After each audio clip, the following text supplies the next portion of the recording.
Skelo, and this weekend's interview is going to be with Jordan.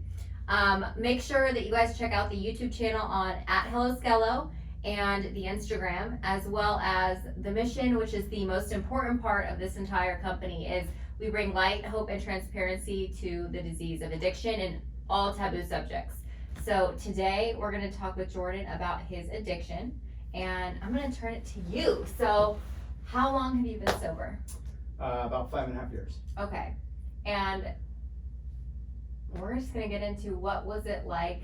I mean, how old were you? How old were you when you first either took a drink or a drug? Right around 15. And what's your thing? What was it that Yep. when the wheels came off the wagon? Was it drinking that started it? Yes, weed mostly. Drinking and weed. Like, I loved it. When I think back now to my childhood and partying and all that stuff, it was absolutely, like, weed was my first love. And literally from sophomore year of high school for the next 10 plus years, smoked weed every day, every second. Like, I think back now and it's insane to think about that, because I would literally be in my car behind the high school taking bong totes before I would go to school every single day, drinking on like Fridays and stuff, maybe some Vicodins. My buddy's mom had breast cancer, and so occasionally I'd come out with like a handful of Vicodin. But it was really weed that started the party for me. Okay. And what did you feel? Was it like you could breathe, or what were your feelings or thoughts surrounded by like taking a hit or drag? Yeah, so I don't know. I think about it now. I had like zero trauma in my life. I had a very just amazing childhood, and I played ASO soccer, and I went on family vacations, and I had family dinner with my family every night. My parents are married, everything. I just, like, you hear it a lot of people who've gotten sober and stuff, like maybe just feeling a little bit different than other people. I absolutely felt that. Like, I was just kind of like a late bloomer, struggled to really make connections with people when I was younger, and you know, weed and alcohol really helped break that shell. Like, the best friends that I ever had, and I had a great experience in high school. I'm still friends with these guys, and it was all based around just us smoking weed together all the time. But I look back now, there were some fun times. Like, it wasn't all carnage. Tragic. Yeah.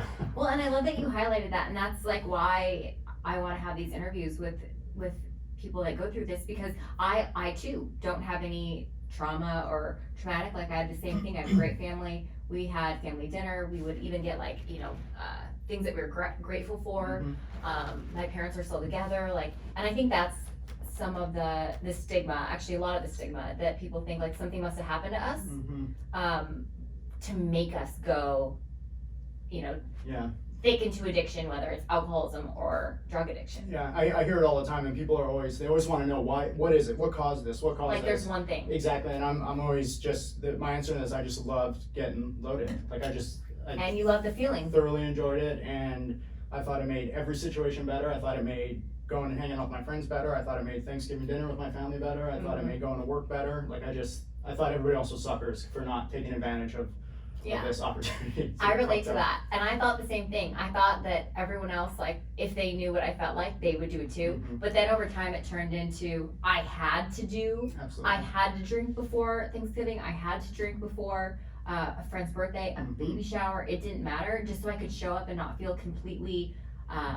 like uncomfortable in my body.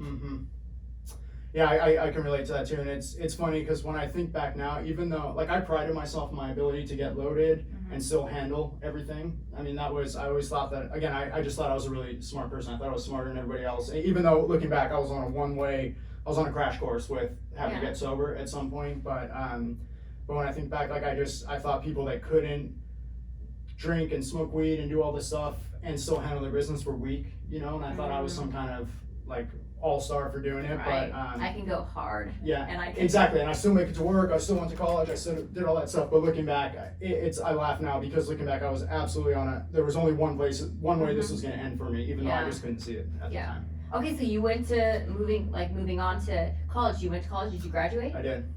Okay. Yeah, so I went to college up in San Francisco, and it was a great experience. And again, one of my main, so I had a few state schools I could go to, and there was a couple that were closer to Southern California where I grew up, but but I chose San Francisco specifically because I wanted to get away. I wanted to just be able to party without anybody, without anybody giving me a hard time. And any preconceived notions exactly. or anyone. It wasn't like I wanted to live that Get away. life. And it's actually, I don't know if I could say this, but it's funny. So I have my college roommate who I never knew. We just met there. We literally were smoking weed together within 30 seconds of meeting each other there. I just found out that he's sober now too. He's got like 4 years sober. I haven't talked to him in about a decade, but I heard through a friend of a friend, and so we're just reconnected. But it's funny because we laugh, because at the same time, it's just funny how when you're somebody that prioritizes getting loaded all the time, you really have the ability to seek out other people that are on that same path to kind of make yourself feel a little bit better. And we were just like two peas in a pod that just want to get as loaded as possible all the time. So, but he's sober now too. That's funny that he's your roommate. I know college, so I went to Boise State in Idaho, I was also born and raised in Southern California, and I got the farthest away I possibly could because I just didn't want to run into people that knew me and already had preconceived notions, like, I think you might drink too much, or like, hey, let me call your parents. I saw your daughter out and she was blacked out again. Let me just call them. Like, nobody knew me. And there was such a freedom in that. But looking back now, I couldn't even go back to the state of Idaho without having this, like, because I caused even more wreckage than was imaginable than I caused here. And like, same thing, my freshman roommate, I think we were taking somas together within the first like day, and then I seeked out, she actually like found a boyfriend and she did school, whereas like the freshman year we both didn't do that, and then she continued to mature and grow, and I continued just to drink. And I started looking around and being like, how are people in relationships, how are people getting good grades, how are people doing all these things? And I totally found the people that were doing what I was doing. Yeah, it's funny how that works. Made me feel comfortable. Well, it's just, same thing growing up. I would seek out the people, what do they call them, lower companions or something like that. Just people that were on the same mission as me, and then you feel a lot better doing a bunch of drugs on a Tuesday night when somebody else is, he's doing it too, it can't be that bad. Exactly. Okay, so you graduated. I did, Good job on that one. So it's funny. I got a business degree from San Francisco State, and it was good. I had a great time in college, but I mean, even then, I still had a little bit more control over stuff. I didn't quite realize how bad it was going to end up being, and it was. I mean, obviously things progress, Did you have any like events that happened that you thought to yourself, like, man, something's wrong with me, or was it just so much denial, like, I've got this? I just thought I had it. Like, there was no denial. I mean, I was just that guy. I was a guy who, when I showed up to a party, had a backpack full of drugs and a big ass bong and all that kind of stuff. I just it's so crazy to think about. My identity, I just really embraced it, and like anytime drugs presented themselves at a party or something like that, I was the first one that was barging my way in that room to figure out how I was going to get in on it. And but again, I was working, and I was getting decent enough grades, and I was able to graduate and that stuff, so I just didn't really see it as a problem. I thought, hey, this is what everybody does when they're 18. Did your family or anybody around you start saying things or concerns? So they didn't, but it's funny how it worked out. So like one thing that I started having some consequences in high school. For example, I got caught smoking weed at school or something, and so in order for me to walk with my class, I had to take a drug diversion class with my mom. Like she would have to pick me up from work, and we'd have to go do this thing. So there was little things like that, but I think they assumed I was going to grow out of it too. I assumed I was going to grow out of it. Like, that's like the hope too, right? I just thought that's stage. Exactly. I thought and I think a lot of people do. I think a lot of people smoke weed in high school and they do that, but they manage to do things like your roommate, where they stop. They kind of get it together and they start focusing on other stuff. And I just every step of the way, I just wanted to take it just a little bit further, like nothing was ever enough for me when it came to partying. So. Okay, and so that was, you graduated, then did you move home? Like what's I did, what's next for you? Yeah, so basically I was planning on living in San Francisco for the rest of my life. Awesome city. I was really happy to have found myself there. And then my mom did end up getting really sick, and so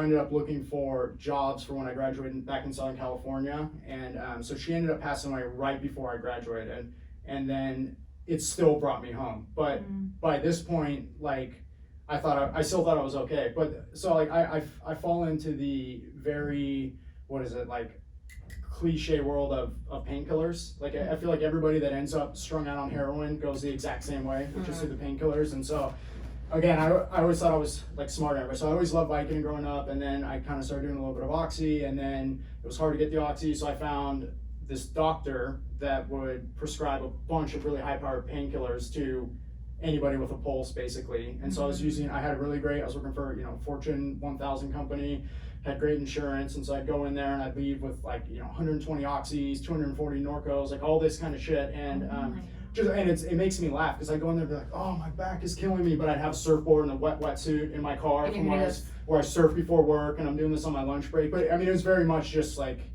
the typical pill mill scenario where this guy, if you he didn't even care. He would write you a script for anything. I'd see people in there with no shoes on. Everybody in there was under 30 and strung out going in there, and again, at the time, I just thought I was so much smarter than everybody else. Like, oh, you're paying for these. I'm paying an $8 copay to pick up my prescription. Because I have a good job. Exactly. Crap together. Exactly. And I, sell a bunch of these pills and do a bunch of these pills, and but that was really the turning point where things started getting a little bit out of control. Yeah. So were you able to keep the job? So the way it went is I kept the job for a while because again my problem is not, or in my mind, my problem was not, I didn't have a drug problem. I had a problem when I didn't have drugs. And so with this particular, interesting. I know, so with this particular setup I had so many painkillers coming. I was never sick. I always felt great. I always had tons of pills in my pocket. So I mean, I could talk to anybody. I could make cold calls on the phone all day. I could, schmooze with the higher ups at the job. And so things were going pretty well for a while. I was having a good time, but eventually, like I said, it just, all of those painkillers for just about everybody I know all lead to heroin, and that's exactly what happened to me too. Okay. So that's when, I thought I had it together pretty good until I started mixing heroin into the mix, and that's when things got a little dicey. Yeah. And was there a conscious decision where you're like, okay, I'm doing this all the time, F it, I'm just gonna throw what I really, really want. So I'll tell you exactly how it happened. So I was still in college. I tried heroin for the first time when I was 22 or something. And again, I was always trying to push those boundaries. And I had this neighbor in this apartment complex I was living at my senior year of college who was strung out on heroin. That meant nothing to me at the time. I had never known a heroin addict. This guy had done a lot of prison time. None of that meant anything to me because that was just not the world that I came from. And so after my mom passed away, I had like 4 weeks left at school, and so I did heroin with this guy a handful of times, and my mindset was I'm never going to see it again. You only live once. I might as well try this and just see what it feels like. I'm going to be leaving. I'm starting this great job. And you were going through a big loss. Which looking back, that absolutely was part of it. Is that my inhibitions really dropped after that. Stuff that you never want to disappoint your family, disappoint your mom, or something like that. And so there's maybe lines you wouldn't cross. So after my mom passed away, there was lines that weren't as hard for me to cross. Yeah. Basically. I get and that. so I tried it, and I thought to myself, I'm never going to come across this again. I had no idea that a couple years from now I was going to be completely strung out on opiates, and so I just thought it was the same way that I did acid a handful of times in college, same way I did mushrooms a handful of times. I just thought that this would be just one more of those bucket list things that I could just be like, oh yeah, I've tried it, Right. But, and then I did that for a week, and then I was exactly done. Yeah, it's crazy. I know exactly what that feels like. I don't know how you guys got hooked on it. That is my, that's how I thought the story go. I can't believe you're hooked on it. I tried it. It's not that hard to stop. But of course, that was not my story. Well, and that brings me to when people would say, Kate, just stop. Just stop. Stop drinking.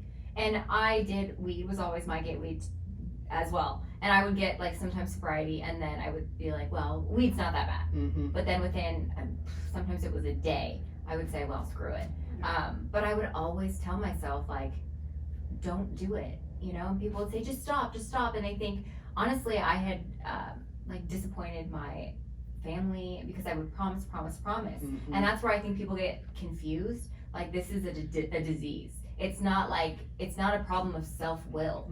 We're not weak. But I don't know, did people think did they understand in your family, or did it take a while for people to understand you had to go seek help? Yeah, so again and you too. Yeah,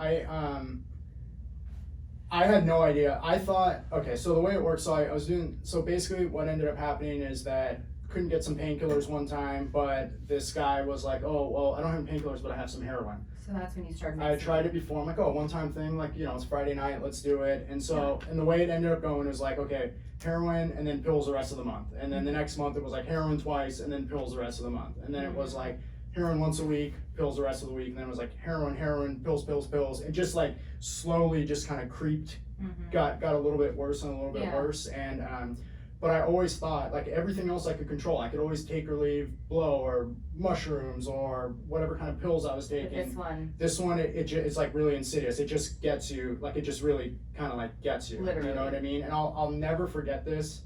And this was long before my family had any idea. They knew I was kind of I like to party, I like to go out, I like to bring girls home and do all that stuff. They didn't know how bad it was, but I'll never forget this particular day. So I was buying heroin from this guy, and I got a half gram in the morning, and I did it through the day, and then I'm sitting there texting him because I wanted to get more later that night. I had never done that. I had never gone through some in the morning and wanted to get more. And I remember thinking to myself, like, I'll never forget this, thinking specifically to myself, if you erase this guy's number right now, you don't know anybody else who knows him, like, you could probably save yourself a whole bunch of heartache if you do it, because this is obviously becoming a problem. But of course, I didn't go that route. And but you remember having that thought. It was a very, like, looking back, it was like, it just stands out as a very, like, a turning point where, like, I could have potentially saved myself a lot of heartache, but I, gave into wanting to feel good all the time. 100%. So, yeah, so I don't know. So it just got a lot worse. And then eventually my family, they knew something was off, but Did you lose that job? So eventually. Okay, I was gonna say. Yeah, so I ended up we're doing heroin 5 days a week now. Yeah, You're still able to go? No, well, it was like a sales job too. So I had a lot of freedom. To pretend like I was out selling when really I was just like nodding off in the parking structure. Got it. You would just respond to some emails and say, oh yeah, I hit 25 companies today. Yeah, exactly. Oh yeah, I have a meeting. I'm gonna go do this. Yeah, if you had to go into the office, if you were in inside sales, a different story. So I was in. I mean, they knew something was up. Like, I mean, everybody knew something was up, but they didn't know quite what was up. Well, no one's gonna ever think that. Exactly. I mean, literally, I'm in there with my fucking tie on, my jacket, and doing all that stuff. But I'm clearly something's not right. I'm sure you weren't hitting your numbers either. Yeah, I was definitely not doing much of anything. Yeah. Getting fucked up. Okay. And, yeah, so I did end up losing that job, and that was really the beginning of the end. That's when things really I always share, like, I lost everything to my drug addiction. Like, if you name it, I lost it. So it started with that job, then I eventually got evicted from my apartment because I couldn't pay my rent, and then when the sheriff came banging on the door, you gotta go, and so I got my skateboard and I skated to where my car was parked. It was like 2 miles away because I was hiding from the repo man because I couldn't pay it because I didn't have a job. Yeah. And I lived in my car for a while. Then I got the car repo while I was living in it, and then I got. While you were living in it? Well, I mean, I wasn't in it at the time, but everything. I was sleeping. Everything in it. That you owned. I was sleeping in it every night, and then it got repoed one time, and then all my shit was gone, and. What'd you do? Just like, by that point, I was in way too deep. Like, there was no other option. But it wasn't like, okay, I'm gonna stop doing this now. It was like I was just so, and that's the thing, you're talking about willpower. Like, for me, there is just no, like, when you are strung out, especially on something like heroin. There's a lot of meth. I was doing a lot of meth too, and there's just no in between. The option, it's not like you can't even begin to function. You can't even think straight without having it. And so literally, I spent the next, I don't even know how many years, like the whole second half of my 20s, with one mission every single day, which was to get money, to get drugs, to do the drugs, and then I'd wake up the next day back at zero, ready to start the whole process over again. So were you homeless on the streets? Not on the streets. It was it was like a lot of bouncing around. So I would like date girls that would let me stay there. I got that car back. I would sleep in that car all the time. Like, I remember I had all my parking spots. This Ralph's, this, you know what I mean? Like all the places I could sleep. Yeah. Occasionally I'd have a girl that would let me like sleep at her place a few nights a week. Sometimes I go to my brother's house, and that had to be exhausting. It was just insane. Like, I literally, like, so at this time, it was, when I first started doing that, I was in like the Huntington Beach, Costa Mesa area, and so I would go and I would go steal a bunch of those travel size cleaning products, and I'd go to this Del Taco and I'd clean myself all up, and then it's just insane the stuff that, like, how quickly you will justify doing the things you're doing just to feel well, and to get the drugs, just to do it. It's unbelievable. And so so that it was a pretty, and that was like the later, like from like 25 to almost 30? Yeah, I got sober when I was 30, and Okay. so that second half of my 20s was when things really got crazy. I Okay. tried to get sober a couple times, and then I wasn't really ready to be Right. sober, and so I went back out, and every time I went back out, things got just worse and worse, and I started doing more and more crimes and hanging out with worse and worse people, and just doing, just crazy. It's unbelievable. Do you have any moments where you were like, what is my life? Did you even have the clarity to think like, what is going on? Or was it just like, just consistent? It is such a hustle to do that stuff. You And didn't so even you don't have have that time to think. I mean, and the thought of actually getting sober and turning my life around seems so far from anything that I could possibly do that I just leaned into that life. Yeah. You know? And, I mean, it's just great. Like just every line that I said I would never cross, like I'm never gonna do this kind of crime. I'm never gonna burn this person. I'm never gonna Cross all of it. Every single one of them. Yeah. You know what I mean? And so, yeah, I mean, it's crazy. It's crazy. And so, okay, so what happened? I mean, you're obviously sober now. Yeah. So the way that it went was, you know, I was just a complete mess, and my family was kind of like, what the fuck is going on with this guy type deal. And so I was staying at my brother's because I had nowhere else to go. Yeah. They knew something was wrong with me, but they didn't know what. I had left his house to go, I'm sure, go get loaded. Drugs. And he went through my backpack and found some syringes, basically. And so and honestly, that was kind of like the turning point where my family found out. They had some evidence. They knew. Exactly. There was no more hiding it. There was no more blaming other people. There's no like, he's bipolar. He's hanging out with this. It was like, no. Yeah, it's not just bad luck. This guy, I mean, literally, they found some used syringes in my backpack, and my family has no history of like drug addiction, so they didn't know what to do. They just Shocked. no idea where to start, no idea if what I was saying was true or anything. And of course I just tried to lie. So like instead of saying that I was actually shooting heroin and doing a bunch of meth, it was I told them I was shooting dilaudid, which are painkillers. Like I thought that sounded a little bit better. Yeah, a little bit. Which they didn't know what to believe, you know. Right. And then but then eventually it's just, I mean, it's just crazy how bad it got, because even with my family, they knew every time I walked out the door I was getting loaded. They knew every time I walked in the door I had drugs and syringes in my pocket. You know, by the end, my dad, he's a diabetic. He would have to hide his insulin syringes. You know, he gets them from his pharmacy because he has to do his insulin, and he would have to hide them because I'd go in there, I'd just take 2 bags of these insulin syringes and I'd be gone for 4 days. You know, they never had any idea where I was at. Right. So, yeah, it's pretty wild how. Yeah. So did you put yourself in, did you go to a rehab, or how did you? So I told him I was going to do it on my own. That's how it first went. And frankly, I thought I'd be able to. I had kicked other stuff in the past. Because you didn't know. You Exactly. didn't have that experience. I mean, I always thought in my mind that by the time I was ready to give this up, that I'd just be able to give it up, just like everything else. But that was so far from reality. Like I had no idea how deep I was in there. So the first time I went to rehab, I tried to do a non-medical detox in Garden Grove. And so the way it went is my family let me stay, my brother let me stay at his house the night before I was supposed to check in. They knew I was shooting heroin in the house and doing meth in the house, but they were okay with it because I told them I was going to do what I had and check into rehab the next day. And so I was supposed to check into rehab at 12. It's like 11 o'clock, we're supposed to leave, and I go, hey, I'm going to actually drive myself because I need to make a stop on the way. Because I was terrified, like having to go face rehab. I was like, there's no way. It's so scary. So scary. And there's no way that I'm going to be able to do this sober. And Right. So I drove, and I went into, I think it was Buena Park or something, met the Connect at the motel he was staying at. Had like $24 or whatever, just enough to get loaded one last time. Checked myself into this non-medical detox. I had never done rehab before. I'd never done detox before. I had no idea what I was into. Idea. Made it 26 hours and checked myself out. And my brother, before he left, he had given me 2 rolls of quarters because they thought I was going to be in there for a while so I could make phone calls. And so I took these 2 fucking rolls of quarters. And I used like $3.50 to take the bus back to Buena Park. I showed up to the Connect's motel room with $17 in quarters. Like, please, you know, please, like I need to get well. Yeah. And they're like, I thought you were in rehab. Like I was, but I'm dying. I need to get well. I need to get well. And so the plan was I was going to do this non-medical detox, and then I was going to go to this free rehab up in the desert. It was called, I don't know if I should say the name, but it's like basically bikers from Christians that do this free rehab up there. And so I left that treatment center, and then of course it's like 10 o'clock at night. I'm calling my family again. Hey, I left this, but I really want to get sober. I need somebody to pick me up and take me up there. We're going to do this and yada yada. So, and of course they're like fed up with me by They just this don't point. believe you anymore. Well, dude, and the funny thing is they still kind of did believe me because I, you know, it took a couple more tries, but it, like at this point they just didn't know what was real and what was, I mean, they're like, are you loaded? Are you not loaded? Right. Are you going to go here? Are you not? Are you just trying to get this ride? And so my dad They're questioning you at this point. my dad comes and picks me up at 11 o'clock at night. I'm like in like Anaheim or something like that. Literally at a gas station. I've been at this gas station for like 10 hours trying to figure out what the fuck I was gonna do. They drive me up to the high desert and we go to this treatment center. And again, that one was non-medical too. And so, and again, at the time I didn't realize how hard this was gonna be. No, and you had no idea. I kept thinking I could do it if I just got removed from everything. Yeah. So same story. I go there. I had got loaded, so I was feeling okay. I could do it, and then I get there and made it 24 hours again.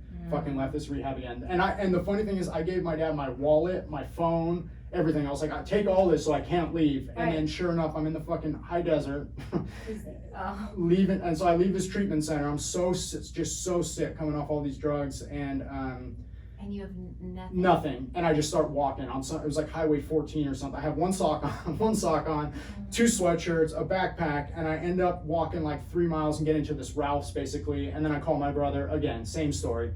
I need please just let me detox at your house. I swear I can do this. You're I can so do. sick at this So point. sick. I'm literally just laying in this fucking Ralph's, just freezing, just unbelievable. And so they eventually picked me up, and my brother ended up realizing that I needed a little bit more help than that. So he put on his credit card, he put me into a medical detox this time. Okay. And so that was in North Hollywood. And that was the first time I really went to treatment and was exposed to some of the different recovery avenues, if you will. Yeah.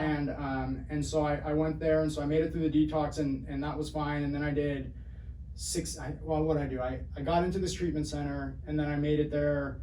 I made it like 14 days, and then I left again. I'll never forget. I went out this fire door, basically, between classes or groups or whatever. Yep. See you And later. again, no phone, no wallet. So there's another guy from the treatment center, and we went and we figured out how to get loaded, right? Just insane. And then my family didn't hear from me for like a week. Then it's the same thing. They call me again. I call again. Please, I need help getting back in. And it's just like the same. Did you want to go back? I did, because I had nowhere else to go. Like I had nowhere to sleep. I had no car. I had no money. I had no phone. Right. And so I went back. Did you hear anything that you related to when you were there? So I did. I mean. Did you feel like? Because I remember when I went, the first 3 times it was because you literally cannot be here anymore, and so you either live on the streets or you're going here. So I had ultimatums, but I did hear. I mean, I remember just sitting in these groups, and people would talk, and my shoulders would kind of relax. But I wasn't ready yet. So I did the same thing for the first 3. I mean, I would just go right out as soon as I was done. Yeah, same thing. I mean, had nowhere else to go, so I went. But again, I just didn't even know what was there to help people get sober. I didn't even know in it. So I kind of heard some stuff, and I met some people that seemed to be doing it, but looking back now, I was nowhere near ready. You were so hopeless and probably so full of shame and guilt. Yeah, it just. The thought that, oh yeah, I can do that too. Yeah. You were still so down here. It was just, I had to go back out for a couple more years and have it be a lot worse than it was the first time around before I really hit the bottom that kind of changed my life. And what happened? So basically I went through that treatment center, and then as soon as I got to a sober living, I started getting loaded again that day. I'll never forget it. It's another one of these crossroads in my using life. And so I was supposed to go back and get my car and go straight back to sober living. And so I'm sitting there, and all I want to do is go to Skid Row to buy drugs, because I know if I go down there with $20, I can get some balloons and go do that whole thing.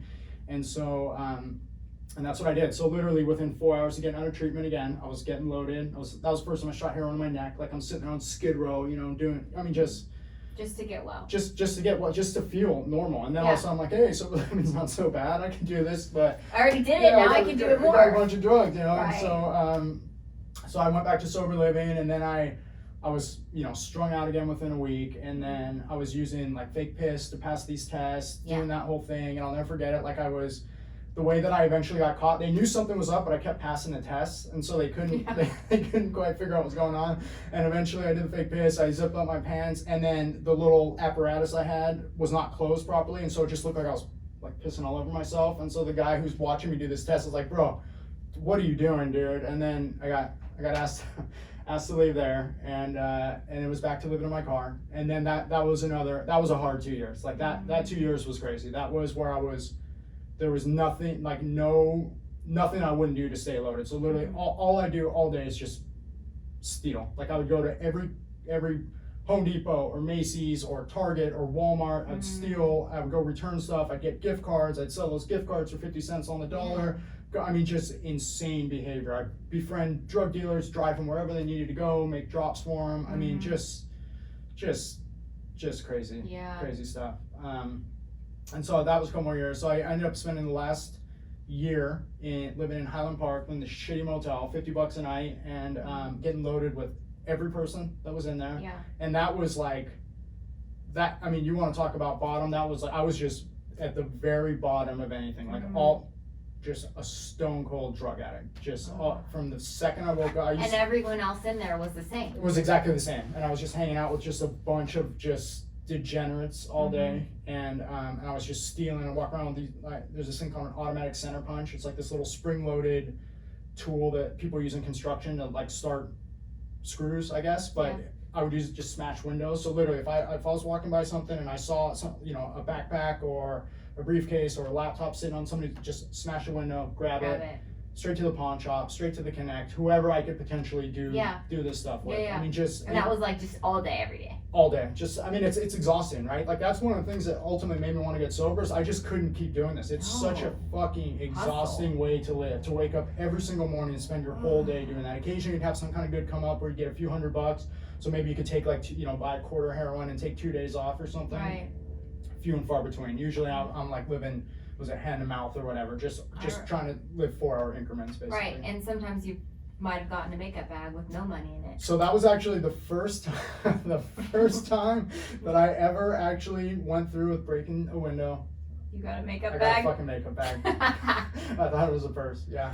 Yeah, but for that woman, that was it's probably... the worst. And honestly, trust me, I don't even I hate to even laugh about it now because that's one thing that I can't make restitution for. I ruined a lot of people's days and did a lot of really terrible stuff. And so, now the way I live my life is to I'm on the board of directors for a nonprofit. I do I just try and be the best person I can be and give back to the community that I took so much from because I could never right the wrongs that I did. In those couple of years I just ruined so many people's days for no other reason than just personal gain and just didn't even think twice about it. It was a survival move, you know what I mean? And so I do, I hate to even laugh about it because I mean, I did a lot of stuff that really hurt people. Yeah, but I mean, and that's, now you're doing all of these things like the board of directors and all of the volunteering that you do. I mean, I know that it'll never make up for those specific days, but it just kind of shows where you're at today. Yeah, I mean, it's the complete different, and I'll never,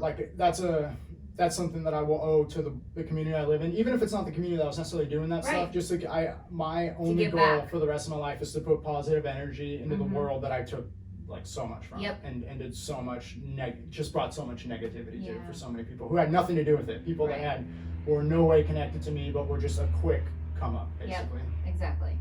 And so today you are 5.5 years sober, yeah. Okay.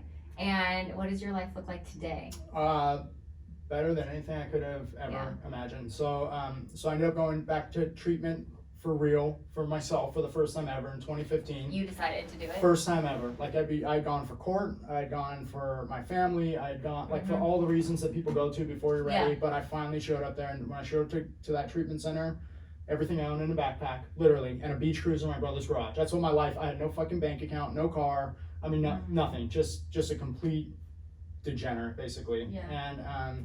And that's when my life changed, man. And so I just literally, and it's funny because I think back now, the last 5.5 years have been so good to me beyond anything I could have possibly imagined. I thought it's better than you in your wildest dreams. Wildest fucking dreams. I thought best case scenario for me would be to get some part-time job that I hated, but at least my family wouldn't think I was gonna die every time I walked out the door. I wasn't gonna have to worry about getting arrested every time I walked out the door. But I can't even put into words how great my life is now. I mean, it's unbelievable. I think about it all the time. And you owe it all to being sober. 100%. Yeah. And so that would be my biggest message is that. So I think that for me, I think that I would have been somebody that people thought was beyond help because I was so far off the deep end, and I was just so ingrained in this like terrible way of living. And like I was able to, through sobriety and meeting other people that are sober, like claw my way back to reality, you know. And so I just feel like that's like the biggest message that I try and give anybody, is that, so whether it's your kid that's getting loaded, whether it's you that's getting loaded, whether it's your parents that are getting loaded, your cousin, whatever it is, like nobody is beyond help if they reach a point where they're ready to do something about it. It's fucking hard work, don't get me wrong. Like I literally was 30 years old. I was 30 when I got sober. I was 30 years old, sharing a room with another guy. You know, I was working 2 minimum wage jobs to pay my sober living rent. And I remember I was working at this restaurant, and the girl that I was always scheduled with was in high school. I'm literally 30 years old, and she's like showing me prom pictures and all this stuff on our shifts. But like that's what it took. Like I had to work these 2 little minimum wage jobs. Your ego and pride had to be crushed. 100%. I mean, I just like for the first time ever, I was willing to do anything to stay sober. Oh, that story. I know you know this, but I at 28. So I was 28, but I came back from trying to get sober everywhere else. Ended up, for myself, calling a rehab in Long Beach, and was working at a restaurant. And the girl, I did not want, and I was a hostess at 28, and I was embarrassed. I'm like, I got a job as a hostess. And not only, I'm not even a server behind, I'm out in front. So everyone on the street, I'm having to say hi. And all my friends that I went to high school and grew up with, and just my entire community was in Long Beach. And so my first day I was so scared, but looking back now, the whole point of them having me do this, and I took the bus, was to bring me back down to right size, like crush that pride and ego that I had, because I was at the center of everything I did. I thought it was great, although I was in 9 rehabs and 6 detoxes. Like, and that doesn't even count sober livings. I have actually no idea how many sober livings that I attempted, you know? And I remember the first day I was terrified, and the first person that walks up was my ex-best friend, that actually pretty much like what she said to me one day inspired the Hello Skelo. She was the first one that I ever greeted, and I saw her coming, and I wanted to run in the back and run out, and I asked God for help, and I called a mentor after, and just thought, wow. And I went through it. I was uncomfortable, and I didn't want to do it, but I did it. And she's actually the one that, after a night of drinking, I had blacked out per usual, and done something or some things, not really. Honestly, I have no idea to this day.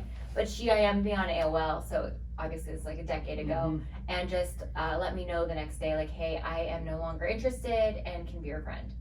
You have way too many skeletons in the closet. And so now, being sober, and that's where the Skelo came from, because like, you know, we talk about all of these things, so we're basically saying hello to those skeletons that are no longer there. And that's what was inspired by that, but I could not relate to that more. And I think now too, I don't know, so I mean, obviously your life is like, you're thriving, and you were just telling me about this new job offer and where you're at today and all of these things. Sometimes I have this thought of like, my gosh, I'm so stressed out, I have so much going on. And what brings me back to gratitude is thinking about my hostess job when I was so embarrassed. And I don't think I'd be able to come back to gratitude and like automatically change my perspective like I am to, because I've taken the bus, I've done all those things. Yeah, same. I literally, again, 30 years old, like the first day of work when I started this minimum wage job. First one was at a golf course, and then I met somebody at the golf course that got me to the restaurant. And so literally my dad was picking me up from sober living, driving me to work, and would fucking pick me up and take me home after. And then then I'd be riding my little beach cruiser around, you know, literally, I mean, just nothing to my name. Like I remember, and so it's just crazy how, and you want to talk about gratitude, all of these little accomplishments that I've had in the last 5.5 years that to other people seem so normal and so just like a normal part of life. Adulting. Which I never thought I was going to achieve again. Like I remember so my credit was so shot when I got here. I mean, beyond anything. I thought that I would never be able to rent an apartment again. I thought I'd never be able to finance a car again. And I remember it took 4 years and 8 months before I could get a credit card. And I remember I was so excited to have this. I'm like telling my family, I got a credit card. I got approved. And they're like, that's great, we got 10. What do you mean? And I'm like, dude, you don't get it. Like I never thought, and it's just like So nothing happens overnight with being sober. Like nothing is gonna get better overnight. It literally took me fucking 4 years and 8 months to even get a credit card, Right. but that's just through hard work and trusting the process and Right. and working 2 minimum wage jobs and then turning that into a little bit better job Yeah. and then a little bit better job and then a little bit better job and doing all this stuff. And so it's just, I mean, I just, you know, I think about it a lot. Like it's hard to even connect. Like I tell all those stories about how crazy it was. It's almost hard to even connect with that. Like don't get me Yeah. wrong. I know without a shadow of a doubt It was you. that I could be back there the Yeah. minute I convinced myself that I could just have one drink, one painkiller. Or one, you know what? CBD, I'll Yeah. take the CBD with Yeah. THC. Yeah. I was actually at a customer's, and it's now it's like everything's legal. Mm-hmm. I was at a customer's of mine that they like do CBD stuff, and the guy gave me one, and he's like, oh, actually there is some THC in there. Yeah.